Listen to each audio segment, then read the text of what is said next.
Good morning everybody. आज हम शुरू करते हैं इलेक्ट्रोस्टैट का नेक्स्ट वीडियो लेक्चर। तो हम पिछले क्लास में चार्ज के बारे में पढ़ रहे थे। आज हम चार्ज के बारे में पढ़ेंगे फर्दर आगे। चार्ज का प्रॉपर्टी आज पढ़ेंगे। चार्ज के प्रॉपर्टी में हम पढ़ेंगे, हम पढ़ चुके थे क्वांटाइजेशन ऑफ चार्ज पिछले क्लास में। न्यूमेरिकल आपने बनाया या नहीं बनाया? न्यूमेरिकल जो कराए हैं और भी सीट बनाइए। देखिए वीडियो लेक्चर में बहुत ज्यादा नहीं हो सकता। आईआईटी लेवल का होता तो है, चलिए ठीक है, कुछ हम अटेम्प्ट करते हैं, लेकिन ज्यादा से ज्यादा न्यूमेरिकल, ज्यादा से ज्यादा थ्योरेटिकल पार्ट को गेन करने के लिए, एक एक बारीकी सीखने के लिए आपको क्लासरूम प्रोग्राम में आना होगा। तो क्योंकि यहाँ पे हम ज्यादा डिस्कस नहीं कर सकते, टाइम ओवर हो जाता है, टाइम भी देखना पड़ता है, लोड करना पड़ता है। तो कहीं भी देख लीजिए, यहाँ जो इस वीडियो लेक्चर में मैं जो क्वालिटी प्रोवाइड कर रहा हूँ, हम कोशिश कर रहे हैं ज्यादा से ज्यादा आपको हम सब कुछ देने की कोशिश कर रहे हैं। तो अभी हम करने जा रहे हैं प्रॉपर्टी ऑफ चार्ज। तो प्रॉपर्टी ऑफ चार्ज में हम एक क्वांटाइजेशन ऑफ चार्ज। अब चार्ज जो है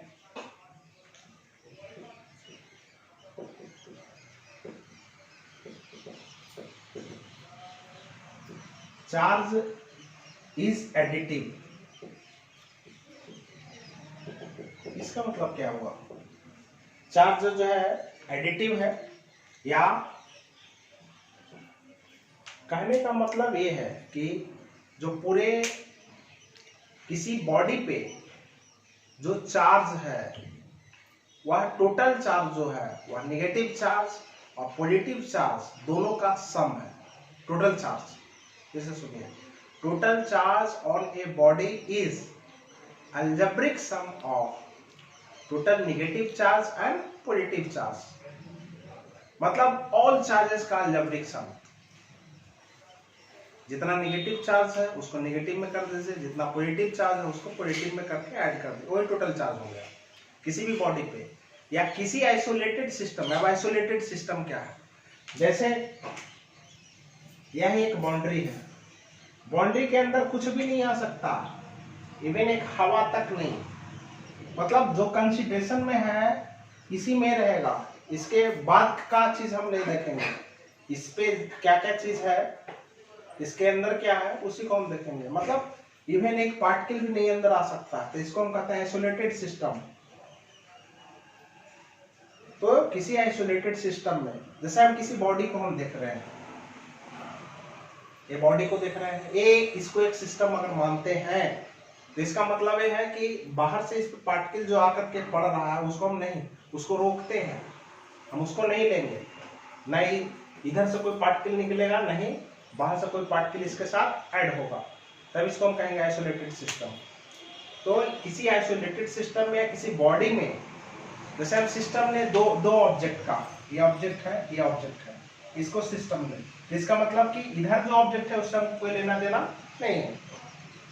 तो किसी आइसोलेटेड सिस्टम में या किसी बॉडी पर जो नेट चार्ज है वह algebraic sum of all the charges के बराबर होता है। इसको हम कहते हैं चार्ज इज एडिटिव। मतलब सभी चार्ज को, नेगेटिव चार्ज को, पॉजिटिव चार्ज को ऐड कर दीजिए तो उसे हमें नेट चार्ज मिलेगा किसी बॉडी पे, किसी पार्टिकल पे। तो किसी भी पार्टिकल पे जो नेट चार्ज है वह होगा आपको कितना? टोटल नेगेटिव चार्ज और टोटल पॉजिटिव चार्ज के सम के रूप में, total additive, total positive charge और टोटल नेगेटिव चार्ज का सम। तो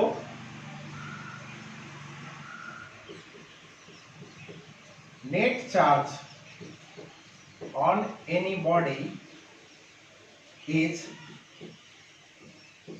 algebraic sum of all the charges on body। that is इसको लिखते हैं, that is मतलब इसका मतलब होता है कि that is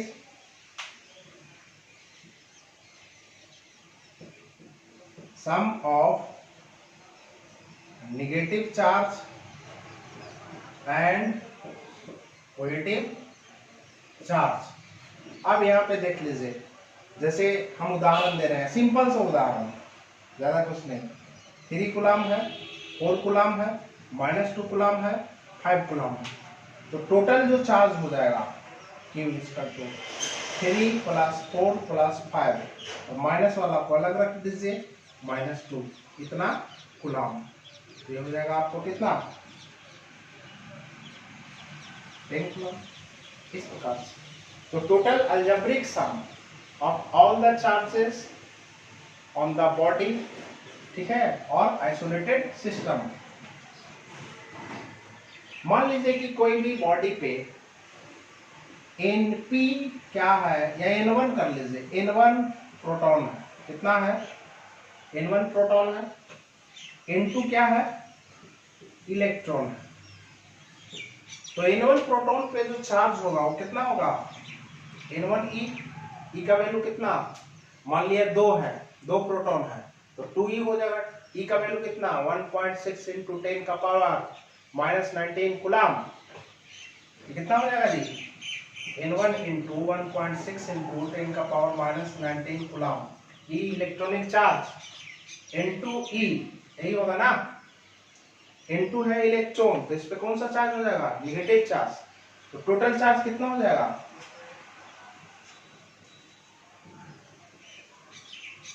टोटल चार्ज हो जाएगा Q = N1e - N2e होगा।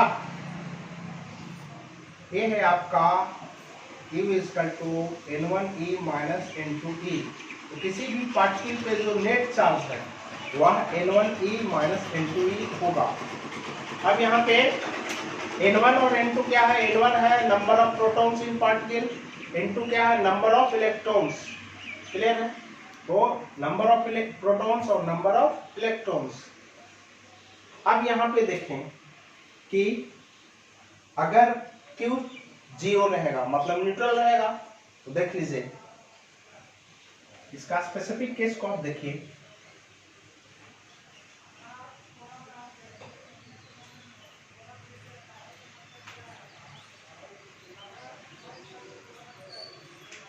केस 1 में इफ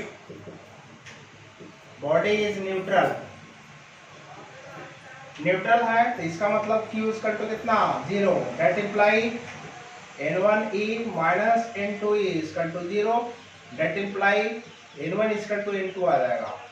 बता चुके हैं कि अगर क्या है, N1e, N1 और N2, मतलब N1 मतलब प्रोटॉन की संख्या, N2 मतलब इलेक्ट्रॉन की संख्या, दोनों इक्वल है, तो क्या होगा, वह पार्टिकल बॉडी क्या होगा, न्यूट्रल होगा। अब देख लीजिए कि अगर पॉजिटिव चार्ज है तो Q = क्या हो जाएगा, >0, दैट इंप्लाई N1e - N2e > 0। इसको हम करेंगे तो आ जाएगा आपका N1 > N2। क्लियर है। थर्ड केस में आप देख लीजिए,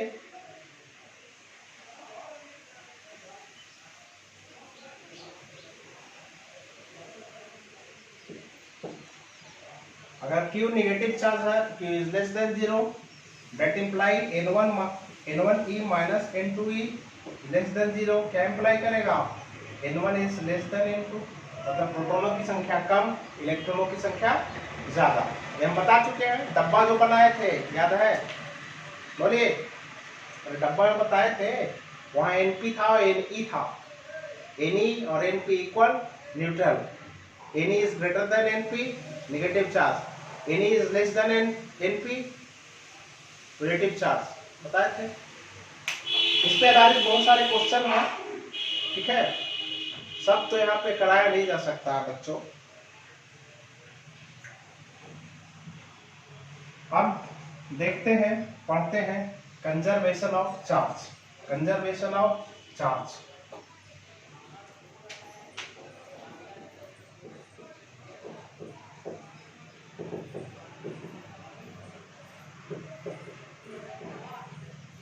किसी भी सिस्टम में, आइसोलेटेड सिस्टम में या पूरे यूनिवर्स में कह लीजिए, नेट चार्ज, टोटल चार्ज क्या है? Total charge. टोटल चार्ज आपका कांस्टेंट रहेगा, न तो बढ़ेगा और न ही घटेगा।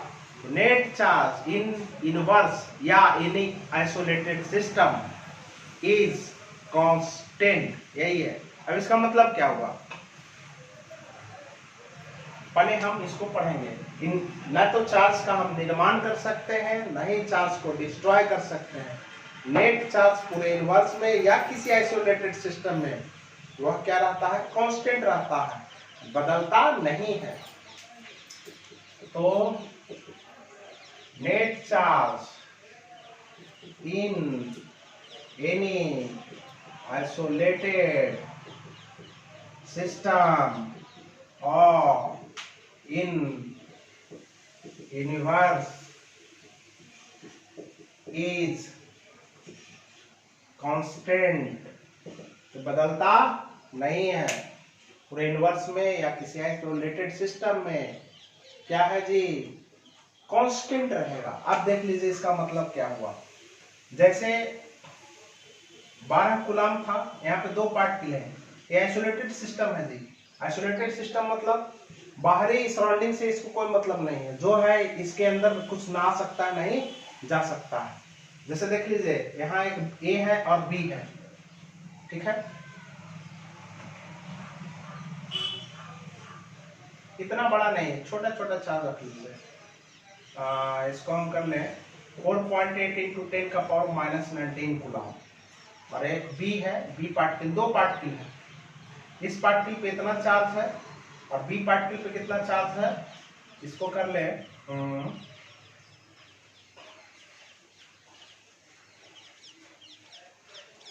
3.2 इंटू 10 का पावर -19 कूलम। क्लियर है? अब नेट चार्ज कितना हुआ, नेट को आप जोड़ दीजिए, ऐड कीजिएगा तो कितना आएगा? 8 इंटू 10 का पावर -19 कूलम। तो जो नेट चार्ज है आपका वो इतना आया। क्लियर है? नेट चार्ज इतना आया। इतना चार्ज का मतलब क्या होता है? पहला चार्ज है 1.6 इंटू 10 का पावर -19 कूलम, दूसरा है 3.2 इंटू 10 का, मतलब 2 इलेक्ट्रॉन इससे निकालेंगे तो 3.2 इंटू 10 का पावर -19 कूलम। 3 इलेक्ट्रॉन निकालेंगे तो कितना आ जाएगा? 4.8 इंटू 10 का पावर -19 कूलम। क्लियर है? किसी पार्टिकल से अगर 3 इलेक्ट्रॉन निकाल देंगे तो इतना चार्ज आएगा, और किसी पार्टिकल से 2 इलेक्ट्रॉन निकाल देने पे, या 3 इलेक्ट्रॉन निकाले या 2 इलेक्ट्रॉन निकाले, तब इतना चार्ज आएगा। अब क्या करें, इस पार्टिकल से 1 इलेक्ट्रॉन निकाल के यहाँ दे दें, तब क्या होगा? तो इस पे कितना चार्ज हो जाएगा जी? इस पे और बढ़ जाएगा, कितना कितना चार्ज हो जाएगा? 6.4 इंटू 10 का पावर -19 कूलम। और इस पे कितना आ जाएगा? इस पे घट जाएगा, इस पे हो जाएगा 1.6 इंटू 10 का पावर -19 कूलम। लेकिन दोनों जो चार्ज है, दोनों का जो सम है वह कांस्टेंट रहेगा, इतना ही रहेगा, बदलेगा नहीं। इसको और आसान से समझें।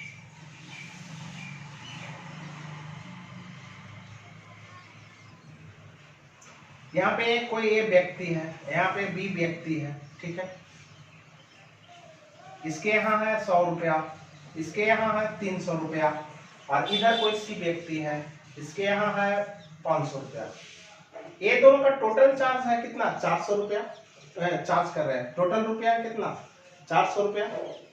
अब ए जो बी जो है इसको 100 रुपया दे देता है, इसके पास बच जाएगा 200 रुपया। लेकिन फिर भी यहाँ पे कितना है? सम तो 300 है ना, जबकि इसके पास और भी पैसा है, लेकिन इससे हमको कोई मतलब नहीं। तो ये हो गया आपका सिस्टम। हम किसको ले रहे हैं? ए और बी का, आइसोलेटेड फ्रॉम दिस। अब देख लीजिए और आसान सा क्वेश्चन, उसी प्रकार से हम करें। ए है तो इस पे है 100 कूलम, बी है इस पे है 300 कूलम। दोनों का सम कितना है जी? दोनों का सम है 400, ठीक है। समझ आई बात? यहाँ 200 बचेगा ना जी, यहाँ ये 100 रुपया दिया तो 200। अब यहाँ पे ये 100 है और ये 300 कूलम है। अब इसको 100 कूलम दे दें हम, तो यहाँ कितना हो जाएगा? 200 कूलम। यहाँ कितना बच जाएगा? 200 कूलम, 400 कूलम। तो किसी आइसोलेटेड सिस्टम में नेट चार्ज कांस्टेंट रहेगा। नेट चार्ज क्या होगा, मतलब दोनों का सम कांस्टेंट रहेगा, ना बदलेगा नहीं। भले ही जो पार्टिकुलर चार्ज है वो बदल सकता है। देखिए पहले था 100 और 200 हो गया, लेकिन ये 300 और ये 200 हो गया, लेकिन दोनों का जो सम है वो कांस्टेंट रहेगा। कितना कांस्टेंट हो रहा है, 400। क्लियर है। तो यही है conservation of charge. Net charge किसी आइसोलेटेड सिस्टम का कांस्टेंट रहेगा, भले ही जो पार्टिकुलर चार्ज है वह चेंज करेगा। इस पे भी बहुत सारे क्वेश्चन है, उसको बनाइए।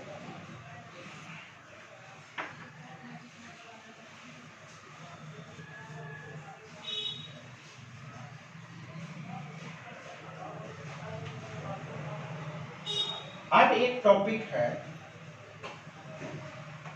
जैसे कोई भी ऑब्जेक्ट जो है वह मूव करता है जी।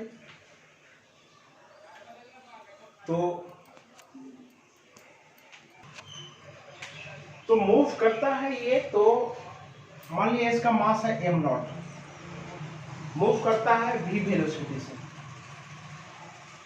तो रिलेटिविटी थ्योरी में एक टर्म है m is equal to m0 by under root 1 minus v by c का स्क्वायर।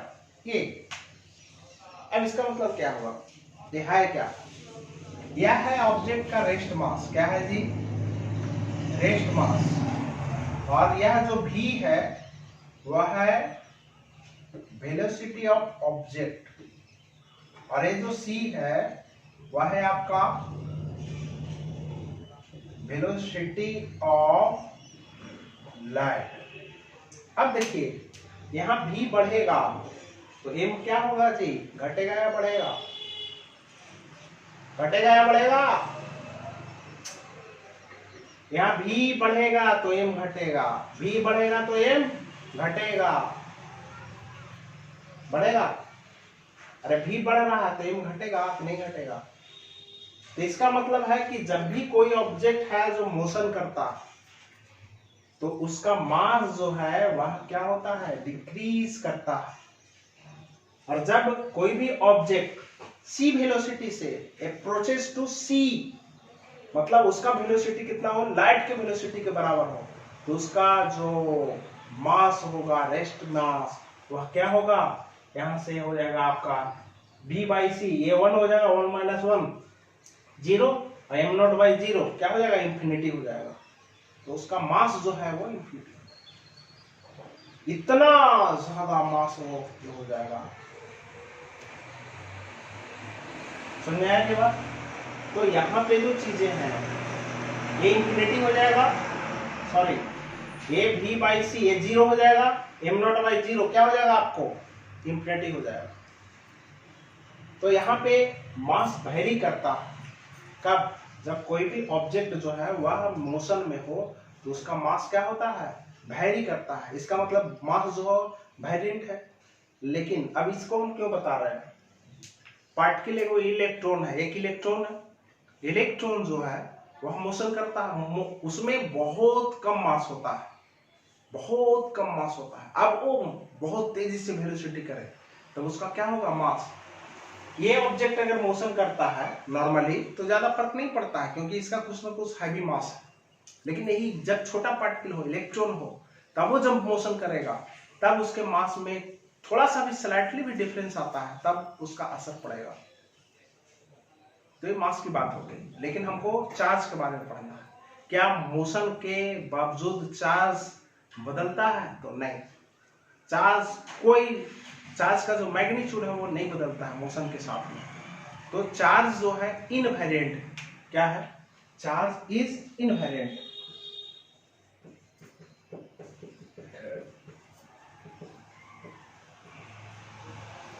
तो चार्ज जो है वो बदलता नहीं है।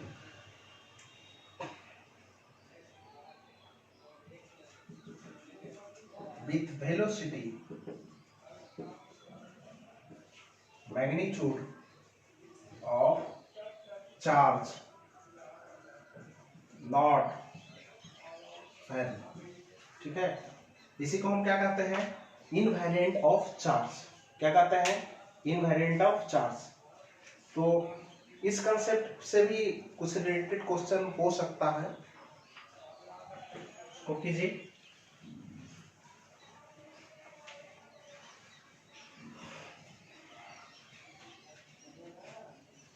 अब हम पढ़ेंगे मेथड ऑफ चार्ज। क्या पढ़ेंगे, मेथड ऑफ चार्ज।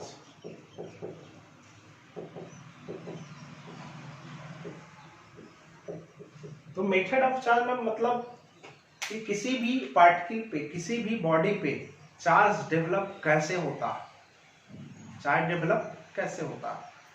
तो जैसे हम पढ़ चुके हैं कि किसी भी ऑब्जेक्ट से दूसरे ऑब्जेक्ट में अगर इलेक्ट्रॉन ट्रांसफर होता है, जो भी होता है चार्ज जो डेवलप होने का जो रीजन है वह इलेक्ट्रॉन का ट्रांसफर है।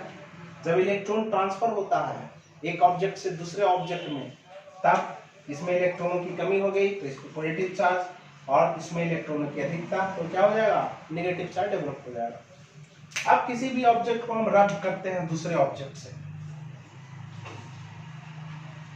जब रगड़ते हैं, रब करते हैं, तब यहां से इलेक्ट्रॉन निकल के यहां आ जाता है। इसमें इलेक्ट्रॉन की कमी और इसमें इलेक्ट्रॉन की अधिकता, तो इसमें कौन सा चार्ज डेवलप हो जाएगा, पॉजिटिव, और इसमें नेगेटिव।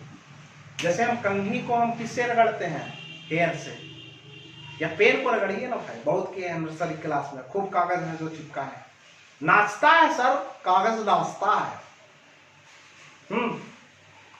क्या जी। तो यहाँ पे पेन को हम किससे रब करते हैं, हेयर से। तो हेयर से इलेक्ट्रॉन निकल के पेन में आ जाता है, तो पेन पे कौन सा चार्ज डेवलप होगा, अरे इलेक्ट्रॉन यहां से निकला और इसमें आ गया, तो इसमें इफिशियंसी ऑफ इलेक्ट्रॉन हो गया पेन में, तो इस पे नेगेटिव चार्ज डेवलप हो जाएगा। समझ आई बात। अगर हम कॉम को हम रगड़ते हैं, ये साइन है रगड़ने का, ठीक है। मान लिया रगड़े कॉम को, किससे, हेयर से, तो कॉम पे क्या हो जाएगा, नेगेटिव चार्ज, और इस पे क्या हो जाएगा, पॉजिटिव चार्ज। क्यों हो जाएगा,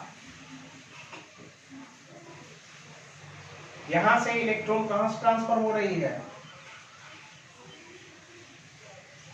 कॉम्ब में। क्लियर है। चलिए एक उदाहरण, कॉम्ब को हम अगर रगड़ते हैं तो यहां से इलेक्ट्रॉन निकल के, हेयर से निकल के कॉम्ब में आ जाता है, तो इस पे नेगेटिव चार्ज हो जाएगा, इस पे पॉजिटिव चार्ज हो जाएगा। चलिए दूसरा केस देख लीजिए।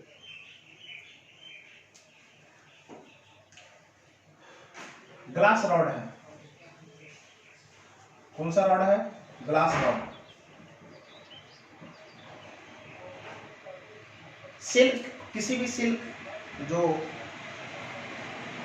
सिल्क क्लॉथ है, उससे आप रब कीजिए।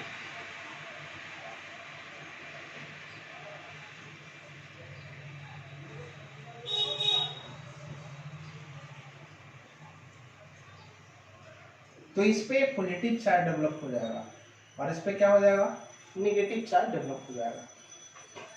ठीक है, इस पे क्या हो जाएगा जी, नेगेटिव चार्ज डेवलप, और इस पे पॉजिटिव चार्ज डेवलप। इसका मतलब इलेक्ट्रॉन यहां से निकल के कहां आया है, रॉड पे आ गया है। क्लियर है। या वुलन क्लॉथ से कर लीजिए आप, वुलन क्लॉथ से अगर हम रब करते हैं, सिल्क छोड़िए, वुलन क्लॉथ से, तो यहाँ से इलेक्ट्रॉन निकल के कहाँ आ जाता है, ग्लास रॉड में। तो ग्लास रॉड क्या हो जाएगा, पॉजिटिवली चार्ज हो जाएगा, और वुलन क्लॉथ पे क्या हो जाएगा, नेगेटिव चार्ज डेवलप हो जाएगा। चलिए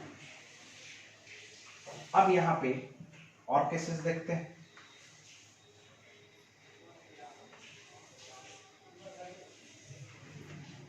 इबोनाइट छड़,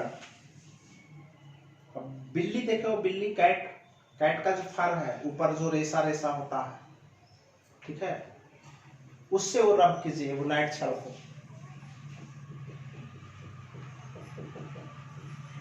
इबोनाइट नहीं समझ में आता है तो रबर तो जान ही रहे हो, रबर स्टिक, इसको हम क्या है जी, फर, किसका, कैट फर कर लो, या और बहुत सारे ऐसे बहुत सारी चीजें हैं, उससे क्या करना है, रब करना है। तो यहां से कैट पास से इलेक्ट्रॉन निकल के इसमें आ जाता है यूनाइट, ठीक है, यूनाइट रड में या रबर स्टिक में। तो यहाँ पे क्या हो जाएगा, निगेटिव चार्ज डेवलप हो जाएगा, और यहाँ पे कौन सा चार्ज डेवलप हो जाएगा, पॉजिटिव चार्ज डेवलप हो जाएगा। चलिए ये सब तो बात है, और आप बहुत पढ़ चुके हैं एटम एटम एटम, जैसे सोडियम एटम, सोडियम एटम है जी, ठीक है। अरे क्लोरीन एटम, यहां से एक इलेक्ट्रॉन क्या दे दिया, क्लोरीन को, ठीक है। तो यहाँ पे सोडियम पे 1 यूनिट पॉजिटिव चार्ज हो गया, और क्लोरीन पे 1 यूनिट निगेटिव चार्ज। अब यहाँ पे हमने चला के देखिए 1 यूनिट कह रहे हैं, और यहाँ पे क्लोरीन पे 1 यूनिट निगेटिव चार्ज। 1 यूनिट मतलब क्या, 1 कूलाम। इसका मतलब क्या हुआ, 2 यूनिट मतलब क्या, 2 कूलाम। बताइए बताइए, नहीं। तो यहाँ पे एक टर्म है आपको जो मैं बताता हूं,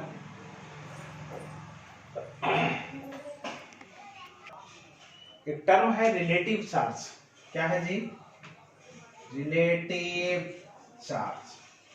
अब रिलेटिव चार्ज इक्वल टू होता है charge divided by standard charge, clear है।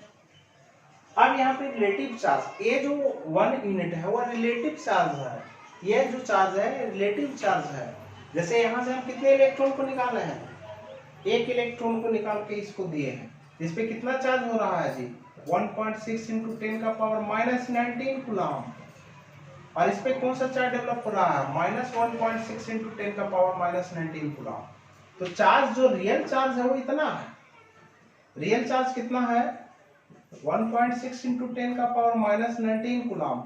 और स्टैंडर्ड चार्ज, अब बहुत सारे चार्ज में जैसे ये चार्ज या 2 गुना इतना, तो इसको एक स्टैंडर्ड मान लीजिए, किसी को भी आप स्टैंडर्ड मान सकते हैं। तो यहाँ माना गया है ये चार्ज को स्टैंडर्ड, तो इसको डिवाइड करेंगे तो कितना आएगा, 1 आएगा। तो ये है ये रिलेटिव चार्ज है, ये प्लस जो 1 यूनिट है वो है रिलेटिव चार्ज है, क्लियर हुआ। तो किसी भी एटम पे जब हम एटम को हम चार्ज करते हैं तो 1 यूनिट और 2 यूनिट जो दिखाई देता है वह एक्चुअल में रिलेटिव चार्ज है। क्या है वो, रिलेटिव चार्ज है। तो यहाँ पे जब हम रब करके किसी भी ऑब्जेक्ट को हम चार्ज करते हैं तो उसे हम कहते हैं charge due to friction, charge due to friction. अब यहाँ पे चार्ज ड्यू टू फ्रिक्शन में इफ ए बॉडी या particle rub with other than one body get efficiency of charge and other get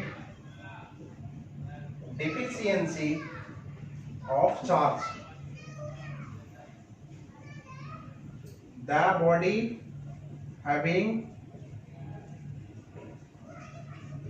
efficiency of charge नहीं जी, electron लिखिए ना, charge लिखे जा रहे हैं, deficiency of electron. If a body रब विथ ईच अदर, तो क्या ट्रांसफर होता है, इलेक्ट्रॉन। तो एक में इलेक्ट्रॉनों की कमी हो जाएगी, मतलब डिफिशियंसी ऑफ इलेक्ट्रॉन, और दूसरे में इफिशियंसी मतलब इलेक्ट्रॉनों की अधिकता हो जाएगी। डिफिशियंसी मतलब कमी, इफिशियंसी मतलब अधिकता, किसका, इलेक्ट्रॉनों का। तो जिसमें इलेक्ट्रॉनों की कमी होगी उस पर पॉजिटिव चार्ज डेवलप हो जाएगा, और जिसमें इलेक्ट्रॉनों की अधिकता होगी उस पर नेगेटिव चार्ज डेवलप हो जाएगा। तो डिफिशियंसी ऑफ इलेक्ट्रॉन, तो the body having efficiency of electrons get what, negative charge. जो बॉडी पे क्या है, इफिशियंसी है, अधिकता है इलेक्ट्रॉन की, उस पे नेगेटिव चार्ज डेवलप हो जाता है। And the body having deficiency of electron,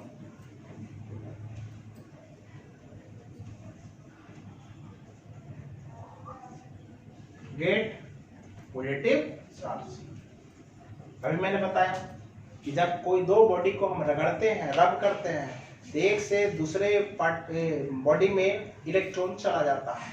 तो एक में इलेक्ट्रॉन की कमी, दूसरे में अधिकता, तो जिससे इलेक्ट्रॉन निकलता है कमी होता है उस पॉजिटिव चार्ज, और जिसमें अधिकता होगी उस पर नेगेटिव चार्ज। और इस मेथड को हम कहते हैं charge due to friction. This type of charging is called charge due to friction. लिख लीजिए।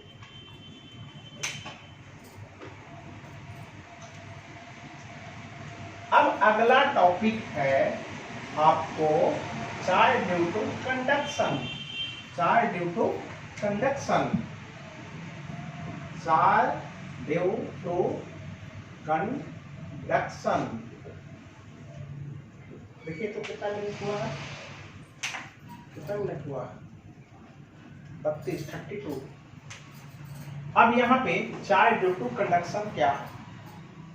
एक्चुअली वीडियो लार्प हो जाता है तो समस्याएं उत्पन्न हो जाती है, इसलिए वीडियो को छोटा से छोटा हम बनाने की कोशिश कर रहे हैं। लेकिन टॉपिक भी इतनी लेंथी है कि बहुत सारी चीजों को छोड़ना पड़ता है, इसलिए क्लासरूम प्रोग्राम बहुत फार बेटर है। क्लासरूम प्रोग्राम जैसा वीडियो लेक्चर में तो हो ही नहीं सकता, चाहे कोई भी वीडियो लेक्चर बनाए नहीं हो सकता। मैं ज्यादा से ज्यादा जो चीजें हैं वो मतलब कंसेप्ट तो दे ही रहा हूँ और कोशिश कर रहा हूँ कि IIT JEE लेवल तक ले जाऊं। लेकिन यहाँ पे IIT JEE में सबसे ज्यादा है न्यूमेरिकल, वो करवाना पड़ेगा, उसके लिए अलग वीडियो बनाना पड़ेगा। तो ऐसे हम टॉपिक वाइज कुछ न्यूमेरिकल हम कराते जा रहे हैं, लेकिन फिर भी उतना जितना क्लासरूम में एब्रोडेड, जिस तरह से करीब हर क्लास में मेरे यहाँ कम से कम 70% IIT मेन तो निकाल ही लेते हैं। अब 70% बच्चे, या तो बहुत सारे बच्चे हैं वो क्लास छोड़ देते हैं डर से या कुछ भी चीजें हैं, और जो अंत तक टिका हो गया उसमें से 70% बच्चों का IIT मेन तो हो ही जाता है। बात रहेगी एडवांस की, तो एडवांस करीब करीब आपको 30 से 40% बच्चों का एडवांस हो जाता है। वो बच्चे जो पढ़ना चाहते हैं हमारे क्लासरूम प्रोग्राम ज्वाइन कर सकते हैं। आइए पटना, वहाँ एंजॉय किया जाएगा सब कुछ। वहाँ बृहद पैमाने पे नाइट क्लासेस की व्यवस्था है, आपको डिस्कशन की व्यवस्था है, डॉट क्लासेस की व्यवस्था है। तो वहाँ ये ज़्यादा से ज़्यादा वहाँ पे न्यूमेरिकल होगा, ज़्यादा से ज़्यादा थ्योरेटिकल पार्ट एब्रोडेड, इससे फार बेटर। ये तो थोड़ा थोड़ा टॉपिक पढ़ाया जा रहा है इसमें। ये है कि इससे आपको 12 और IIT मेन लेवल तक टच होगा। IIT एडवांस के लिए आपको तो क्लासरूम प्रोग्राम जाना ही पड़ेगा। देखिए सबसे पहली बात, ये बहुत लेंथी कंसेप्ट है लेकिन हम इसको शॉर्ट में पढ़ाना चाहेंगे। Charge due to conduction. Charge due to conduction है क्या? तो सबसे पहली बात कि जब कोई चार्ज बॉडी है, देखिए किताबों में है जो थोड़ा थोड़ा ही लिखा हुआ है, पूरा डीप कंसेप्ट तो है नहीं, लेकिन जब तक आप डीप कंसेप्ट को नहीं सीखेंगे, गेन नहीं करेंगे, तब तक IIT मेन या इवन आपको नेट या कोई भी एंट्रेंस मुश्किल है। तो यहाँ पे कोई पॉजिटिवली चार्ज है, पॉजिटिवली चार्ज बॉडी है, और हम मान लिया जाए कि इसके कांटेक्ट में लाते हैं कोई न्यूट्रल बॉडी। ये क्या है जी? Positive charge body. ये क्या है? न्यूट्रल बॉडी है। अब न्यूट्रल बॉडी है, पॉजिटिव चार्ज बॉडी है, कांटेक्ट में लाएंगे तो यह भी पॉजिटिवली चार्ज हो जाएगा। यह बॉडी जो है वह पॉजिटिवली चार्ज हो जाएगा। इसको आप आइसोलेट कीजिएगा तो इस पे पॉजिटिव चार्ज डेवलप हो जाएगा। अब कहते हैं ये कौन सी बात है, ये इसको दे दिया, लेकिन कैसे, क्यों? इस कंसेप्ट को जानना बहुत जरूरी है। तब आपको जाकर के किताब में से ही है कि जब किसी भी ऑब्जेक्ट को चार्ज ऑब्जेक्ट से या चार्ज पार्टिकल से हम दूसरे न्यूट्रल पार्टिकल को कांटेक्ट में लाते हैं, तब उस पे same type of charge develop हो जाता है। इस प्रकार के चार्जिंग को हम कहते हैं चार्ज ड्यू टू कंडक्शन। इतना से थोड़ी काम चलेगा, कंसेप्ट को सीखिए। जब तक कंसेप्ट नहीं जानेंगे, एक एक पॉइंट नहीं सीखेंगे, मुश्किल है, न्यूमेरिकल नहीं बनेगा, बहुत सारा समस्या खड़ी हो जाएगी। तो हम देखते हैं इस टॉपिक को हम छोड़ देते हैं, और भी 2 टॉपिक है, और जो भी टॉपिक है हम अगले वीडियो लेक्चर में हम इसको डील कर देंगे। तो बने रहें जय कुमार के साथ ब्रेक के बाद।